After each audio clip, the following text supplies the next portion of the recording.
सद्गुरुदेव की जय। आज का विषय है परमात्मा से संपर्क।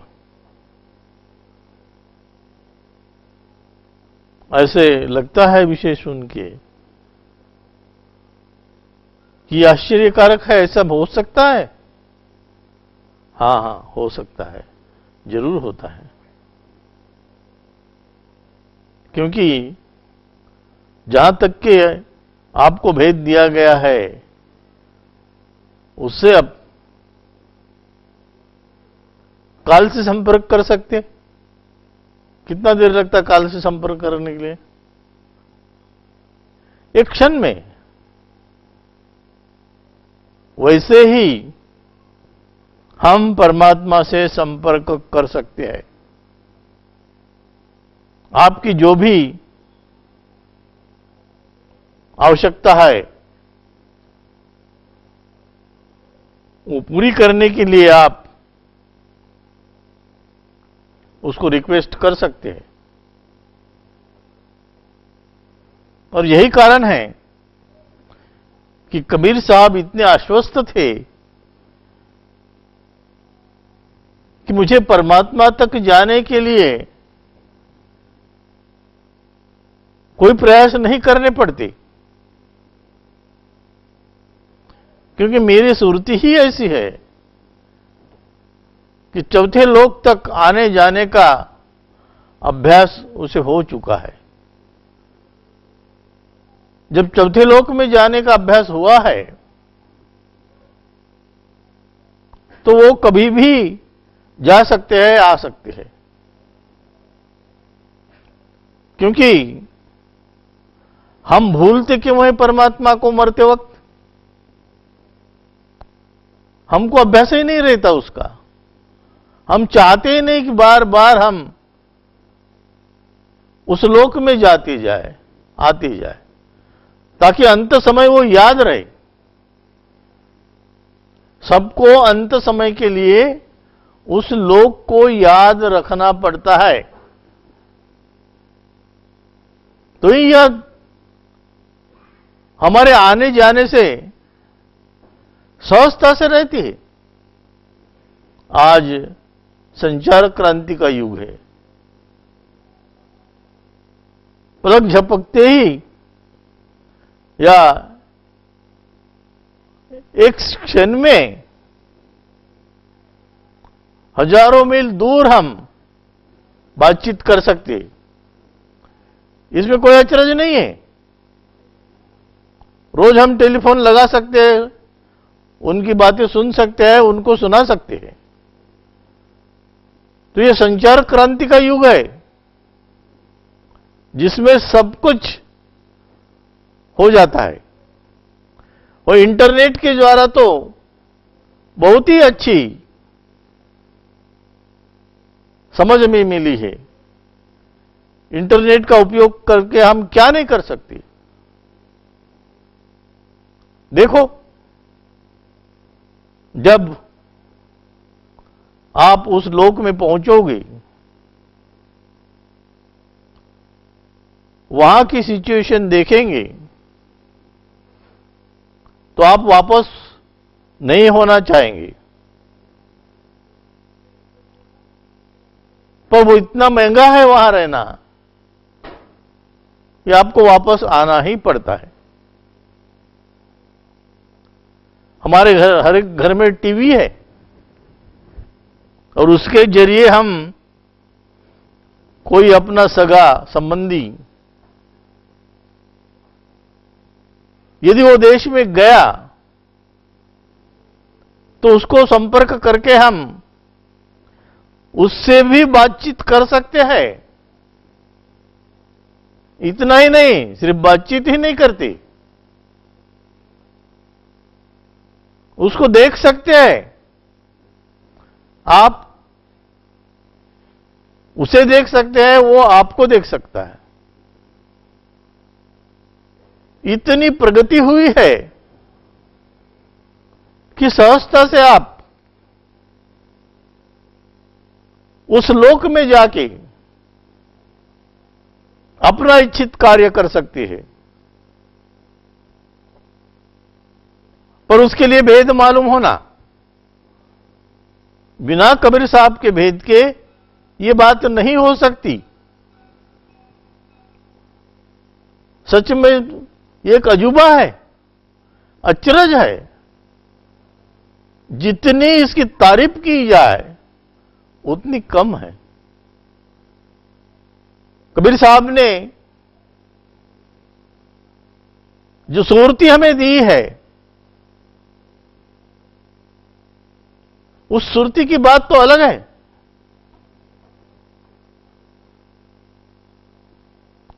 जैसे कि बोलते हैं कि वह भवसागर की निवासी नहीं है, पर जीव जब ऊपर उठता है तो भूल जाता है कि वो भवसागर का निवासी है। वो अपने आप को ऐसे पेश करता है जैसे सतलोक का निवासी है। और यह सब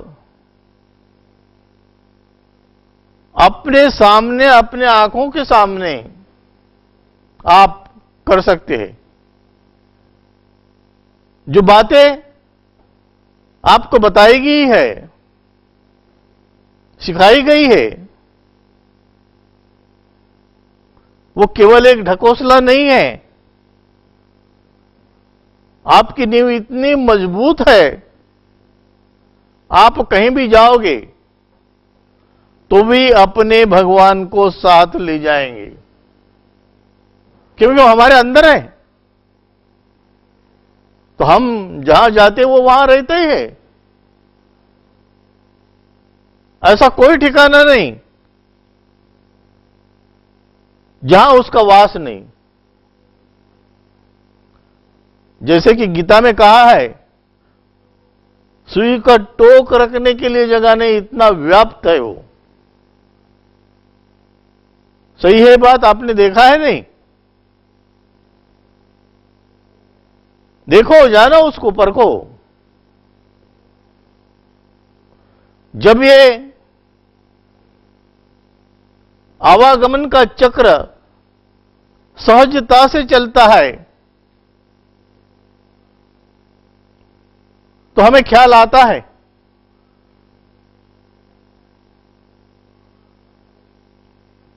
उस देश को मैं जहां मुझे मरने के बाद जाना है, जाना चाहता हूं, वह मैं जीते जी देख लूं।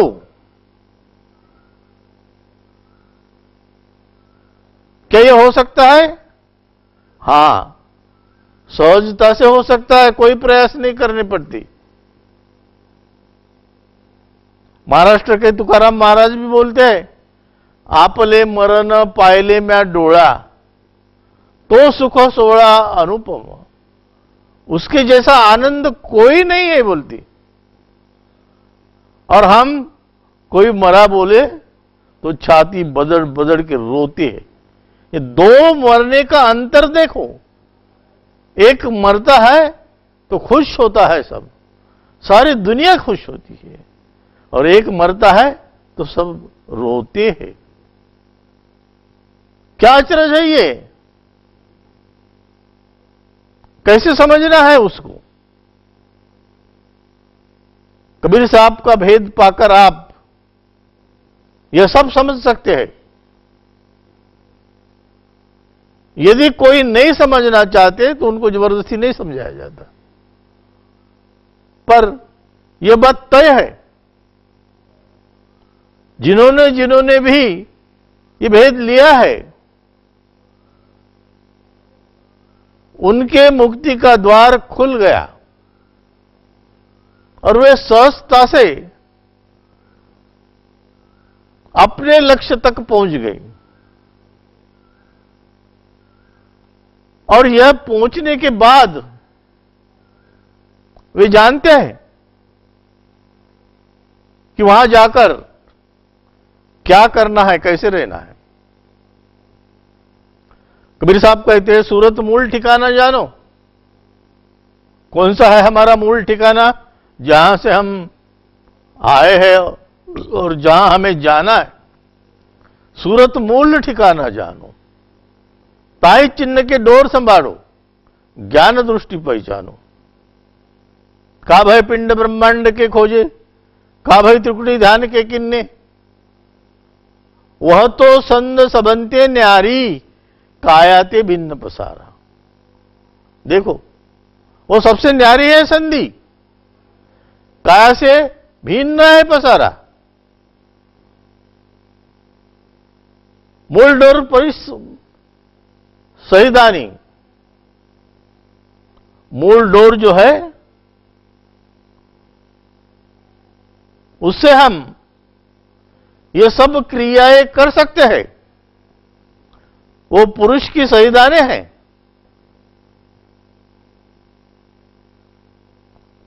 और इसमें कोई अचरज नहीं, जैसे कि मैंने पहले बताया, मुक्ति तुम्हारा अधिकार है। कोई भी जीव को रोका नहीं जाएगा। तो फिर इस मार्ग में जाने के लिए कौन सी डिफिकल्टी है? कोई डिफिकल्टी नहीं, क्योंकि वो 3 लोक के बाहर, 7 श्रुति के पार वहां पे है। तो हंस पहुंचाओ समृद्ध के दरबार। समृद्ध के दरबार में भेजना है आपको। बाकी सब बातें व्यर्थ है, उसके तरफ ध्यान देना भी बेकार है।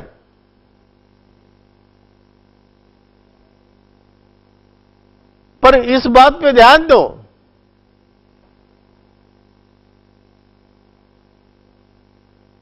वह तो संद सबंते नारी, कायाते भिन्न पसारा। मूल डोर पुरुष सैदानी, हंसन के उबार। हंसों का उबार करना है। जो कबीर का भेद पाता है साधक, वो हंस रूप हो जाता है। सब लोग जमीन पर चलते हैं, ये आकाश मार्ग से जाते हैं। आकाश के विहंगम मार्ग से प्रवास करते हैं। जिनको जिनको भेद मिला है वहां तक का, वो जान जाते हैं कि ये विहंगम मार्ग क्या है, नहीं तो नहीं समझ पाते। इस तरह से इसको पाकर बिन गुरुगम शिक्षा ना पावे, फिर काया ठहरावे। गुरु की गम मिलनी आवश्यक है, नहीं तो फिर से काया में ठहर जाते। ऐसा नहीं कि वापस नहीं आओगी। जिसकी ताकत कम पड़ती है वो वापस आ जाता है। इसलिए कबीर ने कहा है, जितने जल्दी ये भेद मिलता है ले लो, किसी की प्रतीक्षा मत करो। मूल डोर पुरुष सैदानी, हंसन के रुबार।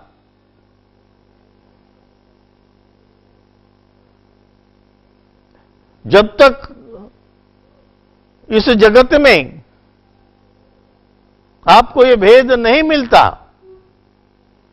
आपका उद्धार नहीं हो सकता। और वो उद्धार करना आपको जरूरी है, और उसी में लिप्त रहना है, उसी में लीन होना है। क्योंकि कबीर साहब कहते हैं, वह तो घर सबंते न्यारा, कायाते भिन्न पसारा। काया से अलग है। इतना ही नहीं, सब लोग बोलते भगवान कहां है, किससे भी पूछो, वो सीधी उंगली ऊपर उठाता है आकाश में। अरे वहां खाक है। कबीर साहब कहते हैं, ऊपर आकाश पोल है, ईश्वर तान जाए, देखे बिना आशा रहे, यही भूल मन माए। देखे सिवाय बोल रहे आप। तत्व के भीतर है ईश्वर, तत्व कहीं फिर दे, विदेही देही बसे। इस शरीर में बसता है वो। सुरती निर्ती करूनी नी तत्वदेही पुरुष की गुप्त हते सो देख। वो गुप्त है, आगे भटकना भ्रम है, पर्दा भीतर पे। देखो शब्द, देखो कितनी वास्तविकता का वर्णन करने वाले हैं। और यही भेद को जिसने भी पाया है वो तर गया। मतलब यह कि हमारा तरन हमारे हाथ में है। हम चाहो तो तर सकते हैं,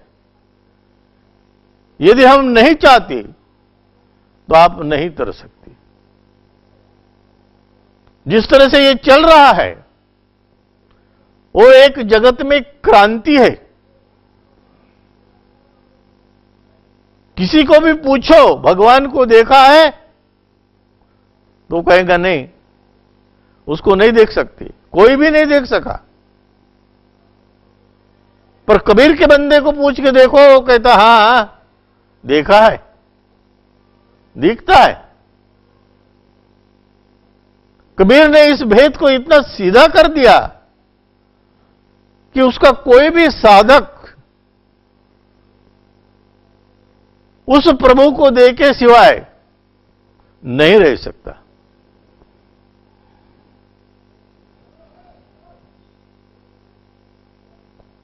और यही कारण है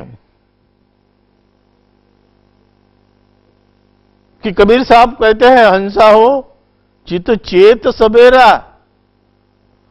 जब जागा वही सबेरा है, देर मत करो जाग जाओ।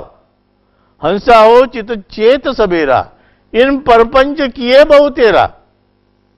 तेरा बहुत प्रपंच किया है इन्होंने, जीव को इस तरह से छला है कि जीव ये नहीं चाहता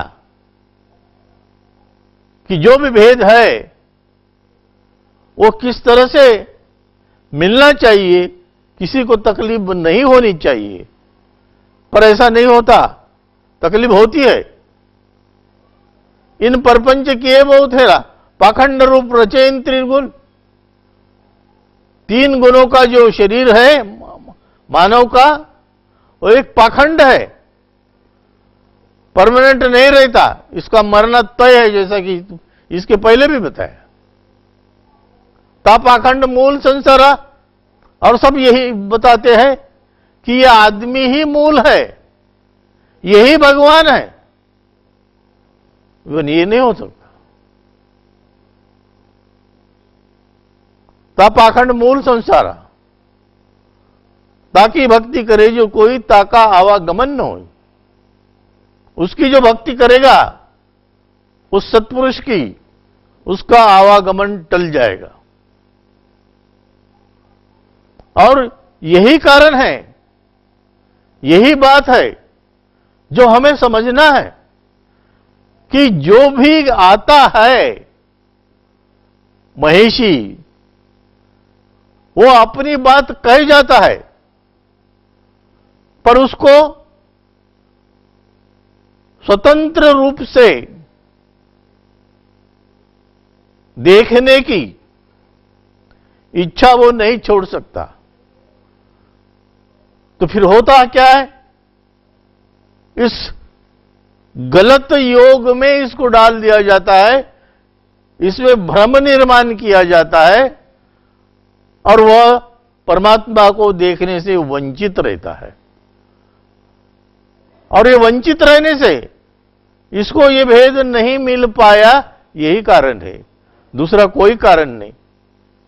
तो कृपया मेरी आप सबसे एक विनती है कि आप